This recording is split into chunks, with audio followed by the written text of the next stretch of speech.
They grabbed the decade of decadence by the tail. I drank a lot before, during, and after. And gnawed their way into hairband history. We all pretty much were Elvis and John Wayne with guitars on. In the 1980s, RATT sold millions of records and bagged almost as many female fans.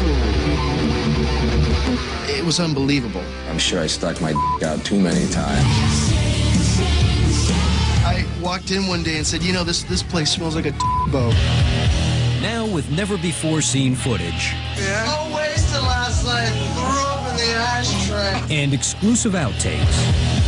I'm feeling off balance out there. Witness a hard-working rock band's hedonistic heights.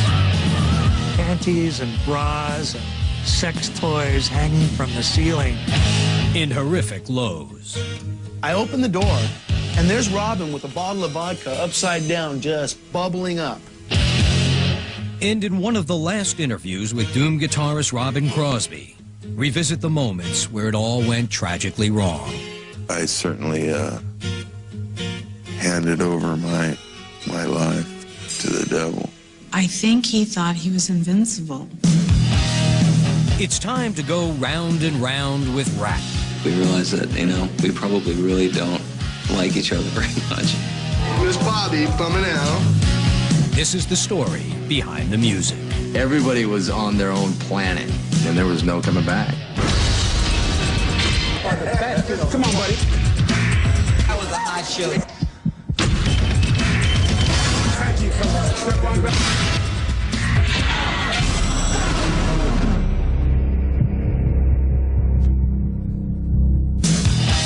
It was 1984, the year of the RATT. When a hungry pack of hard rockers exploded out of Hollywood and became princes of the pop metal revolution. What would I do to meet Stephen Pearcy? Just about anything. You'd just get loads of everything, you know, party paycheck. I mean, it was comical. There were bras and panties everywhere you looked. I'm gonna go get me some tail. I mean, it was all out all the time. Uh-oh, I'd be like, party tonight! RATT hooked millions of fans with their hedonistic brand of heavy rock and turned all of America into a personal playground. There's a lot of weed smoking. People would snort blow on the bus, would all, you know, snort and drink. I woke up in the morning, I'm still flat on my back. Couldn't move my soul like I had a heart attack. We got to the point where I would walk into the dressing room. Hi, Warren. Look around, see how much Jack Daniels was gone, see how many empty Budweiser cans were laying around, and how many roaches were laying in the ashtrays, and I had a pretty good idea about what kind of show we were going to have. Okay, let's go.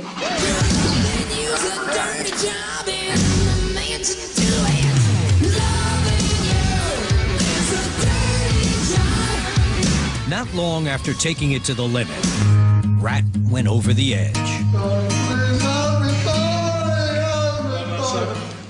And in a bleary procession of backstage parties, no one was hitting it harder than guitarist Robin Crosby. Quitting heroin is like quitting breathing when you're addicted. In an exclusive 1999 interview with Behind the Music, Crosby spoke about his life in RATT and the addictions that turned his world upside down. There's no just walking away from it. I wish to God I had any idea what I was dealing with. Robin Crosby's addiction and his problems not only affected Robin Crosby, but they brought about the demise of RATT. No doubt about it. They were instrumental in our demise.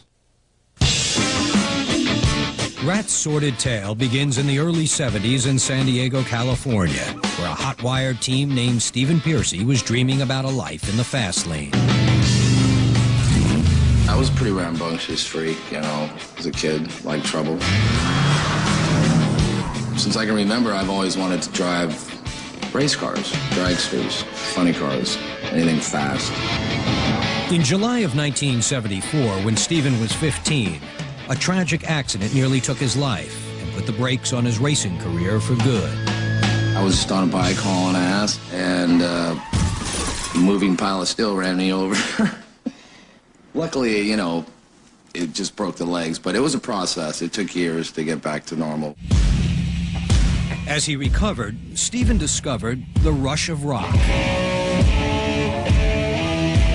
Good rock shows would come around. Like in one show would have like ZZ Top, Aerosmith, and Foghat thrown in or something, you know, so you get your bucks with them.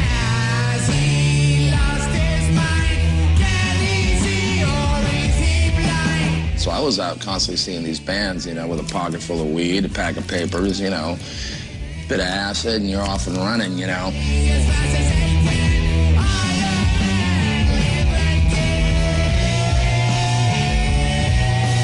By the mid-1970s, Stephen was fronting the popular San Diego band Mickey RATT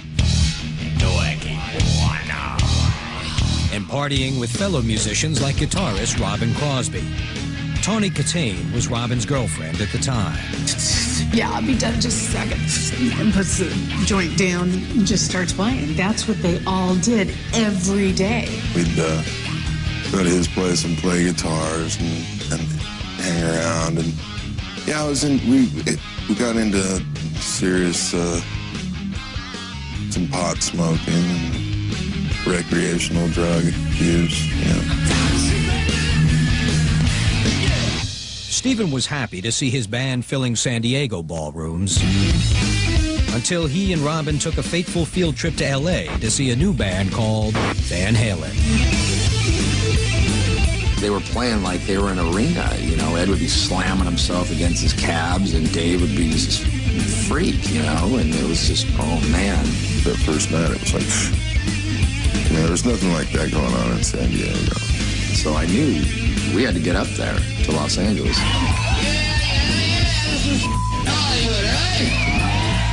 By the fall of 1981, Stephen had shortened his group's name to RATT and had recruited Robin Crosby and another San Diego guitarist, an 18-year-old whiz kid named Warren DeMartini. He's like, hey, you want to come up to L.A. and play in RATT? You know? I'm like, you know, yeah, maybe, you know, let me finish out this semester and maybe I can switch schools and come up there. And he's like, no, dude, you got to come up tonight. You know? And we just never left. Came up and never went home. RATT was filled out by bassist Juan Crucier and drummer Bobby Blotzer.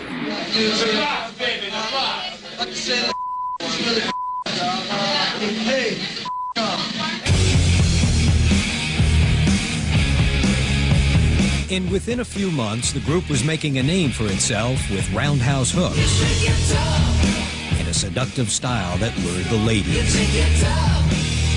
Everybody in LA is all, you know, hell-bent for leather. And we knew we didn't want to alienate the girls, right? Put on more makeup. That's right. Let's fashion rock, fashion metal. Early RATT cards would say fashion rock. We wanted to entertain you, and we wanted to look like rock stars. They were dressed a little differently than everybody else. Their hair was perfect. We weren't New York Dolls or Motley Crue. We were Elvis and John Wayne with guitars on. And when the shows were over, RATT raised hell in Hollywood. Hello? What are you guys doing? The parties usually started and ended at their squalid one-bedroom apartment known as RATT Mansion West. The RATT Mansion West epitomized the you know, spinal tapness of rock and roll for us. Hey, what? Hey, man. So wasted last night. Threw up in the ashtray. When all the bars closed, it seemed like that's when everybody would come over. And Stephen would always have this round of girls that were bringing food, cases of beer, bottle of Jack, and provide rides, whatever you needed. This girl is sleazy. Really, whatever you need, if you know what I'm saying. I mean, for the life of me, if I were living in that complex, I would have been calling the police every other day, you know?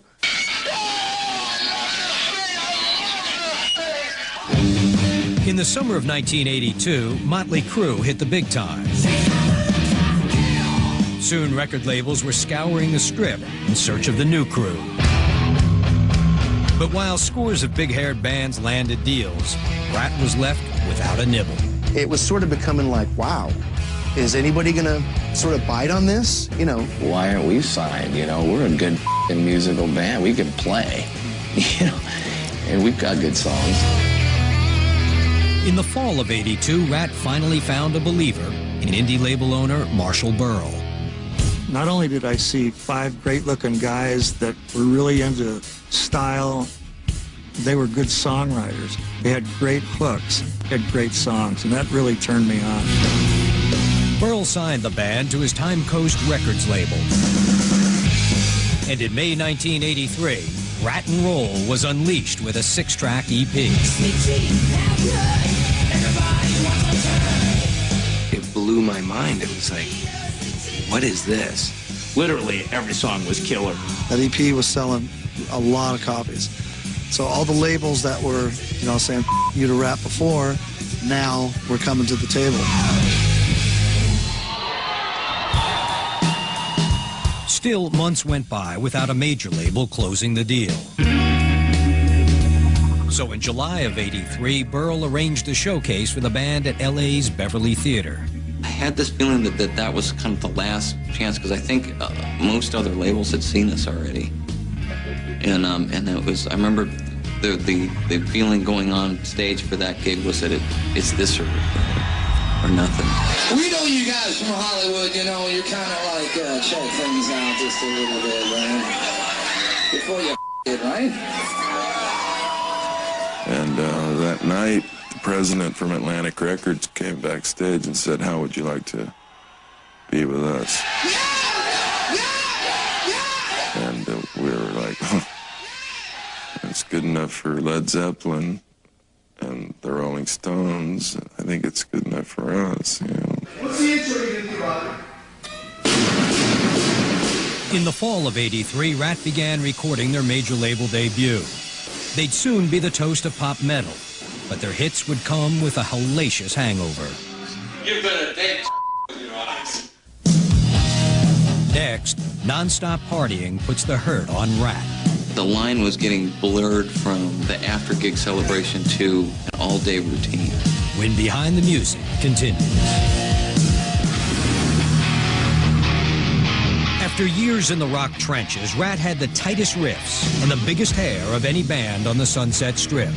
In the fall of 1983, they finally entered the studio to record their debut album, accompanied, as always, by a horde of women. Good night. See you next week. The brand new show, kids. I think the ladies were always a distraction, a serious distraction. I'm gonna go get me some tail. And there were a couple times where we'd be working on vocals, and it would be like, "Where's Steven?" Split or something?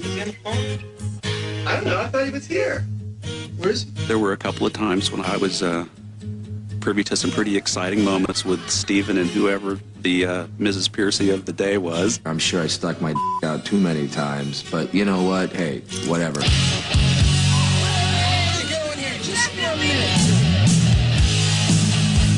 As the sessions wound down, the band found itself short of songs. So bassist Juan Crucier quickly penned 2 new tracks, including the blistering screed, Lack of Communication. But when Stephen Piercy laid down the vocals, his tweaks to the tune were less than welcome. Stephen was deviating away from the lyrics, and it didn't make sense, and it wasn't helping the song. In fact, it was making the song almost not make sense. Back on! I go, but if I can't deliver it and get off on it, I have to do something with it. He was a lead singer, and in his opinion, what he sang was strictly up to him, and he took the lyrics and tore them up in my face and threw them in the trash can. At that point, I knew that him and I were going to have problems. big problems. Despite their troubles, RATT screamed out of the cellar with their debut album in March of 1984. The record quickly crawled into millions of homes thanks to the pop-friendly single Round and Round, in a video that made RATT stand out in a crowded rock pack.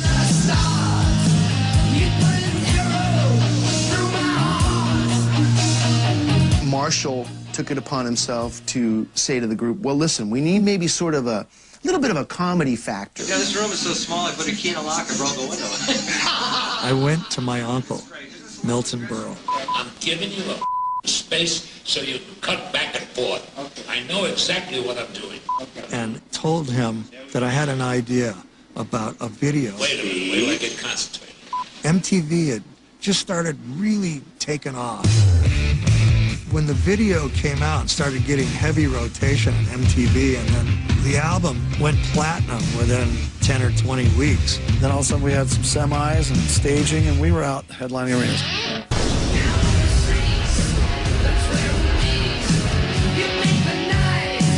You hear the angels singing, and there it is, the arena with your name and lights, and 20,000 people to see you that night.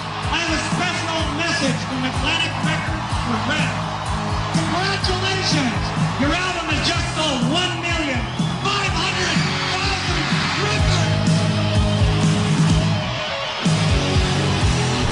records! As the crowds grew bigger, so did RATT's unique tour bus collection, made up of souvenirs taken from female fans in each city.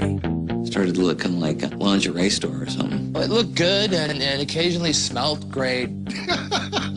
So I walked in one day and said, you know, this place smells like a boat. After about 3 weeks of panties and bras and sex toys hanging from the ceiling, that thing started to smell bad. It was funky. By January of 1985, the tour bus was in a garage. The band was back in the studio, recording their sophomore album. But from the beginning, the sessions were marred by creative clashes with producer Beau Hill. My job was to make the record, keep things moving forward, stay under budget. So, yes, I would employ anything at my disposal to try to accomplish those tasks. Wait a minute, Bo. Do you want me to do the low one there, or just? Yeah, try that. Lay it down. Lay it down. No problem. He would overdub things in the studio without our approval or consent, and he even got to the point where he said, I brought in a lead guitar player to play this part. And I thought, you mean you brought someone else in to play Warren DeMartini's part? Are you insane? RATT spent 2 tense months trapped in the studio. But in July of 1985, Invasion of Your Privacy hit store shelves, and the RATT Pack was able to take their 3-ring circus back on the road. Their mission was to deliver the biggest hits and hottest licks in all of rock. From out of the cellar, this is something we call Wanted Man!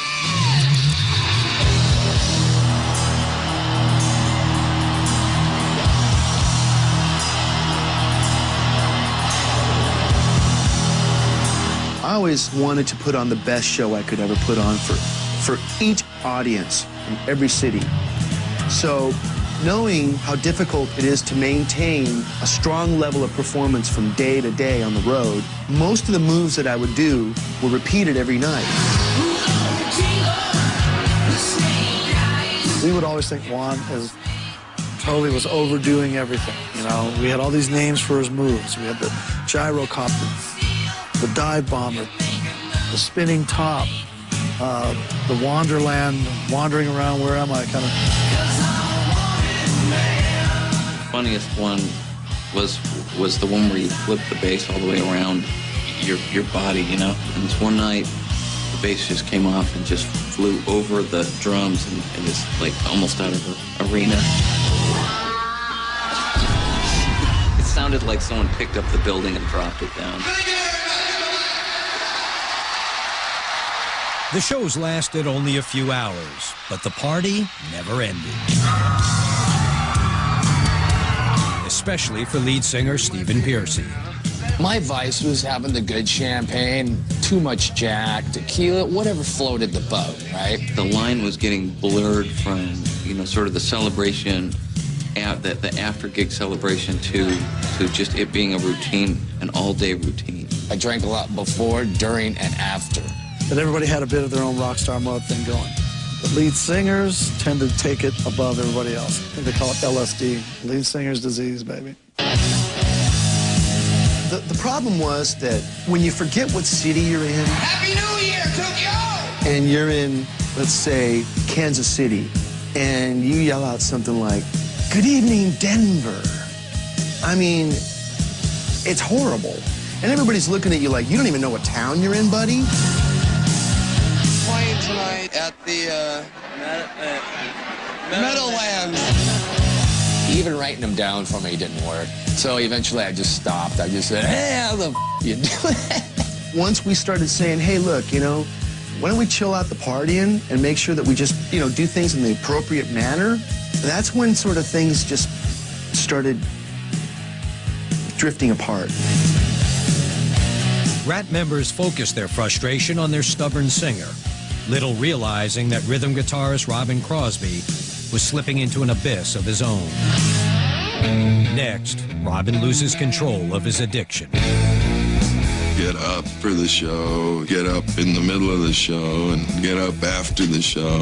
When Behind the Music continues.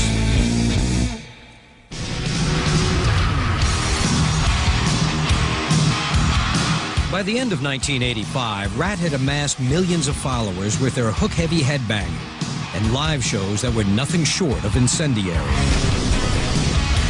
They had like the full stage production, you know, the drum solo with the six-pack of beer coming down from the rafters, and, you know, Blott's out there cheering the crowd on.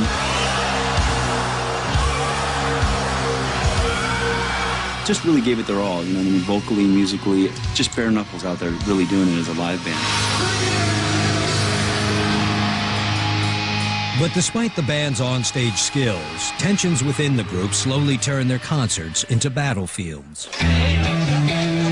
There was a lot of discontent with the performances. Bobby would try to work with Stephen on maybe having a couple things to say in between the songs. Bobby sort of became Stephen's little critic. And Stephen would get frustrated. Shut up, man. I can't be creative. And Bobby would get upset, and spit flew through the air, some nasty vibes. Rock and roll is a dangerous profession. It's probably, on a per capita basis, the most dangerous profession in the world. As Stephen and Bobby fought it out in full view of their fans, another drama was unfolding within the band. More and more, Robin Crosby was being overshadowed by Warren DeMartini, who'd emerged as a full-blown guitar god.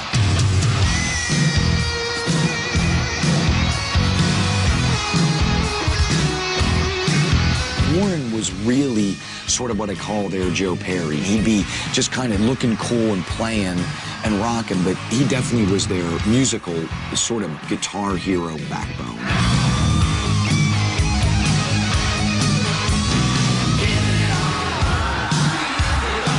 Sometimes, you know, there were moments of difficulties when I would have to say, Robin, look, I just don't think it's happening. Let's let Warren do this. And he would sometimes agree, and sometimes he would not so agree. I went from being like the leader of the band, my nickname was King. Everybody looked at me for everything. What do we do now?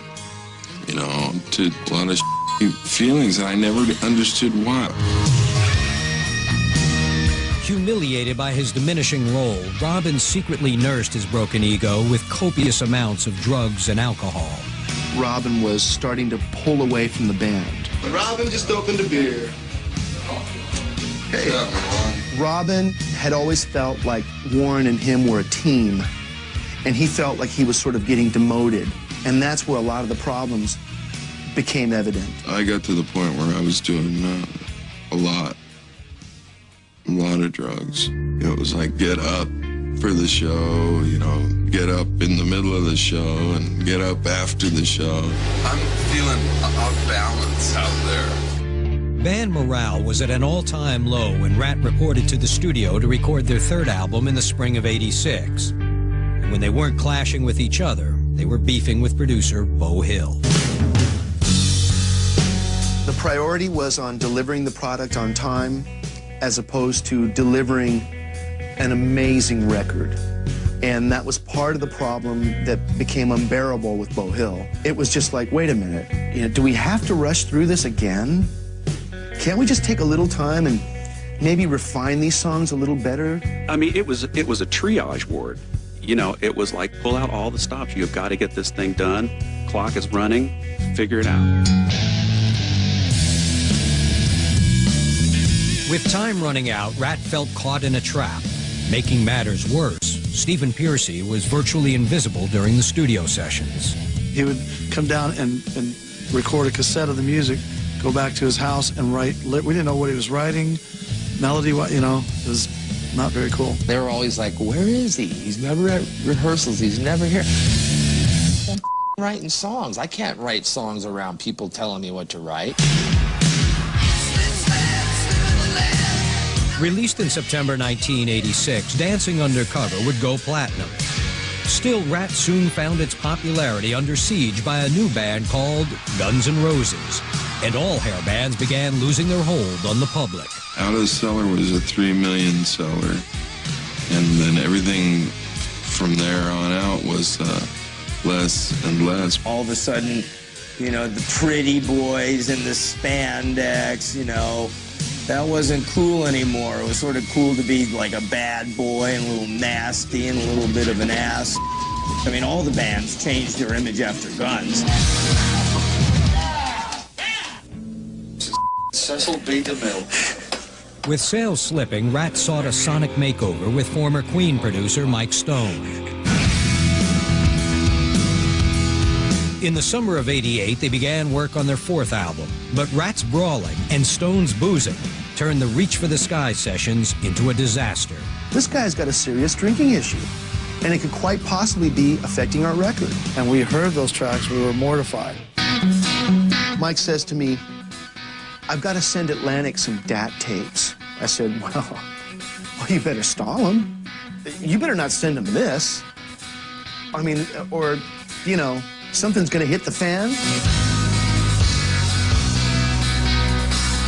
Atlantic president Doug Morris was tormented by the tapes and quickly enlisted Beau Hill to salvage the project. I got a call from Doug, and he said, I just listened to the roughs of RATT. I said, oh, well, what'd you think? He said, they sounded like a horrible Holiday Inn band, was his exact quote. It was painfully difficult to work with Beau Hill at that point. But we needed the vocals to get done. They got done. We delivered the record. And guess what? It sounded just like all the other RATT records. Next, a rat and roll empire comes undone. If one guy can actually say, oh, he had it together, they're fully because everybody was up in one way or another. When Behind the Music continues.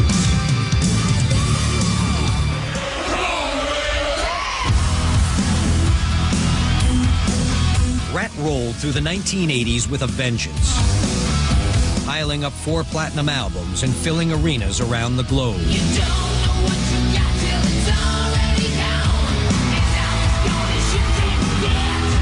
But few of their fans knew that by the end of the decade, RATT was crippled by severe inner turmoil, or that guitarist Robin Crosby had descended into a heroin-fueled hell. I don't think of myself as a fool or an idiot, but I certainly handed over my life to the devil. Really. Robin hid his drug addiction very well. There were times when I would be walking through the restroom in our dressing rooms, and I'd smell vomit. And I'd be going, man, you know, who keeps getting sick in our dressing rooms? You know, it's Robin getting sick. I think he thought he was invincible and that I can do this a couple of times and nothing's gonna happen to me. I'm king. I'm Superman. I mean, the guy was 6'4", blonde hair like this, and absolutely gorgeous. Just gonna go through here and check. Wait till tomorrow. I know, you're gonna be more beautiful than you were. Get better every day. That's right. Look at that mug, folks. And it ended up being the demise of him. If you've never done heroin, there's nothing like it. Once I found that feeling, that was it. It was over. You win. Robin was able to hide his habit for years, but by the spring of 1990, he'd become enslaved by his addiction. The most striking thing was it was really starting to interfere with his playing. It was getting to be something that he wasn't able to conceal anymore. You know, at video shoots, we'd be collecting, you know, guns and needles. We're scared and sad. You hear about what people go through or what it does to people. I just, you know, it'll never happen to me. You know, I was different. I was special, and that'll never happen. Well, it did in a big way. In the summer of 1990, Robin went into rehab, while RATT recorded their 5th album, Detonator. That fall, he rejoined RATT for a tour of Japan. Isn't this fun being on tour again? But it quickly became apparent that drug abuse had brought the towering guitarist to his knees. And at one point, one of my security people come into the dressing room and say to me, "Hey, Robin's drinking again, buddy." And he's across the hallway in one of the storage rooms, guzzling vodka right now. So I walk out of our dressing room into the storage room. I open the door, and there's Robin with a bottle of vodka upside down, just bubbling up. And he sets it down, and I couldn't even say anything. I just closed the door. Later that night, on stage at Tokyo's Sun Plaza, Robin's complete collapse became painfully clear. It was the last show he would ever play with the band. Halfway through the set, we're doing our guitar changes. Grabbed the wrong guitar, so he was playing, and it's like playing a completely different tuned guitar, you know?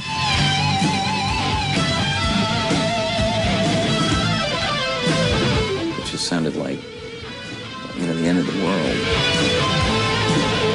And I turn around and I look at Warren and Steven and Bobby, and they're all looking over at Robin.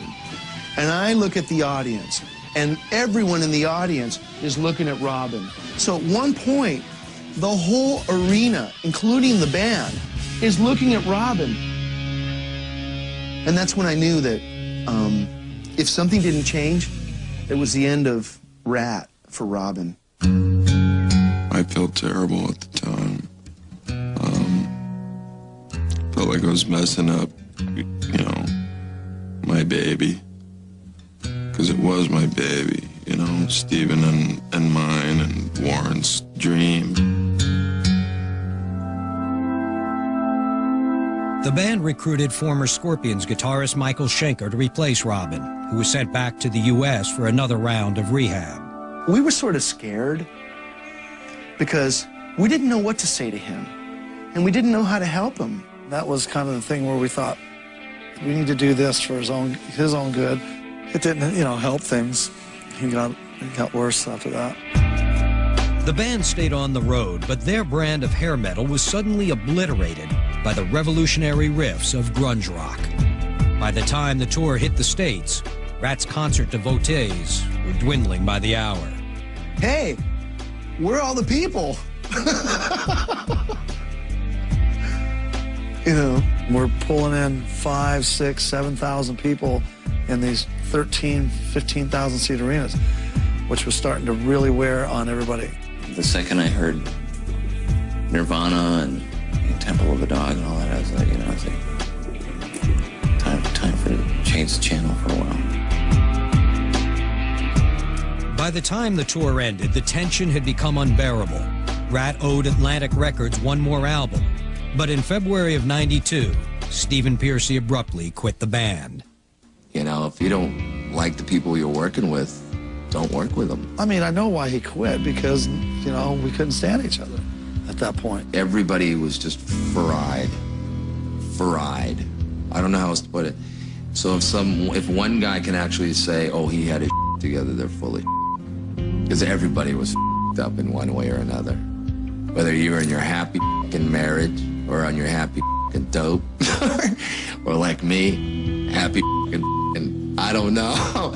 Everybody was on their own planet, and there was no coming back. The timing of that couldn't have been worse, because it triggered, you know, just all kinds of peripheral problems with our contractual agreements, you know, which wasn't really that much further off. Not only did the band explode and fall apart, but all of a sudden, I go from having a way of making a living to absolutely nothing. It was unbelievable. RATT split put the entire band in a financial freefall. But Robin Crosby had already hit bottom. I got to the point where I had a $500 a day habit. He called me up one day and needed some money. I'm like, look, I'll give you $100, $200, whatever, just here, you know. He was crying, and he was barefoot, and he had sores on his feet and on his hands and stuff. I felt sorry for him, you know. It seemed that things could get no worse for Robin, but in the summer of 1994, they did. So I called him. Hey, what's going on, Robin? How you doing, man? And he goes, well, you know, not too good. And I go, what's wrong? He says, well, I've been diagnosed with HIV. He thinks that maybe what happened was he somehow used a needle that he thought was clean that wasn't.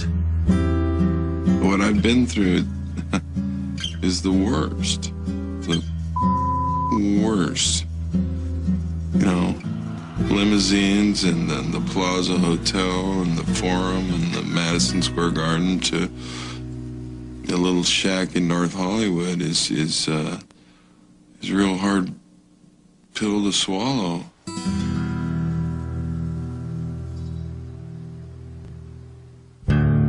Next, Robin's final days.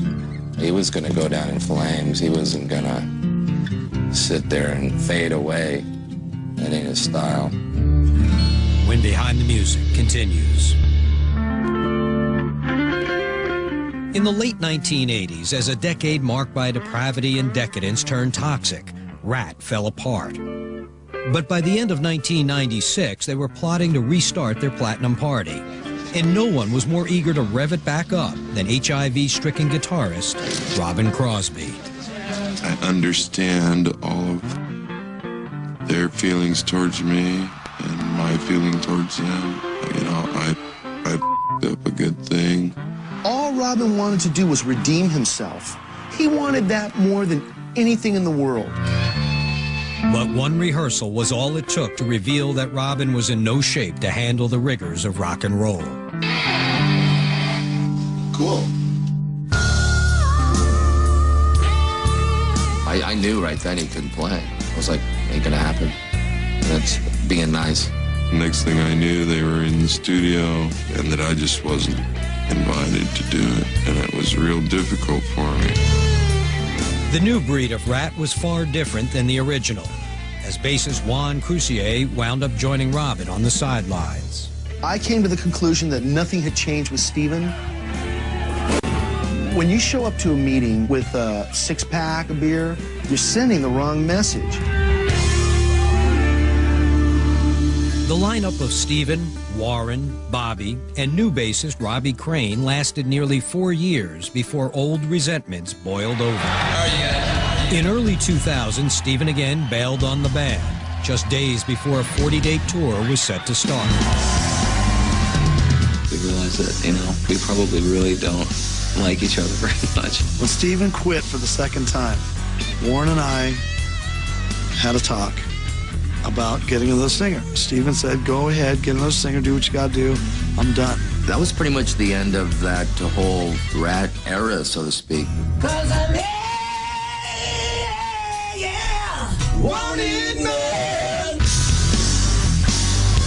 Bobby and Warren won a court battle in early 2002 to continue touring under the RATT banner. while Steven fronted a new band of his own. But as the Rat Ringers hit the road, Robin Crosby lay destitute, fighting for his life. He felt very betrayed, he was very lonely, he was very hurt, and he was also very upset with the members of RATT for not trying to help him in some way, shape, or form. And he said to me, you know, Juan, they're out there on the road, they're making money. It's wrong, man. I mean, I'm sitting here broke, dying, and they can't even throw me just something to help? It's been hard. I thought I had all the friends in the world. That turns out I have a fistful. His fall had been breathtaking, but in one of the last interviews before his death, Robin seemed at peace with his past. I mean, I've run the full gamut, you know, done everything I ever dreamed of and more. Don't feel sorry for me. I've lived the life of 10 men. Nobody cry at my funeral. As a matter of fact, let's have a party.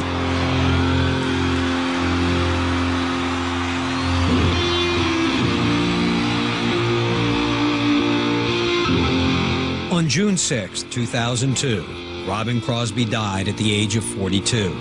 Not from AIDS, but from a lethal injection of heroin. He was constantly in the mode of, I can do this. I'm gonna make it. That ego, that machismo, the same thing that got him to become a rock star is exactly the same thing that killed him. He was gonna go down in flames. He wasn't gonna fade away. That ain't his style. Robin's death marked a tragic end to an era that reveled in its excess. A time when millions of fans around the world went round and round to the righteous riffs of RATT. I remember 18,000 kids singing round and round. It was deafening. And I mean, I just sat there with my mouth open, and it was just like, oh my God, you know, we really, rightly or wrongly, we, for one brief moment, touched all these kids.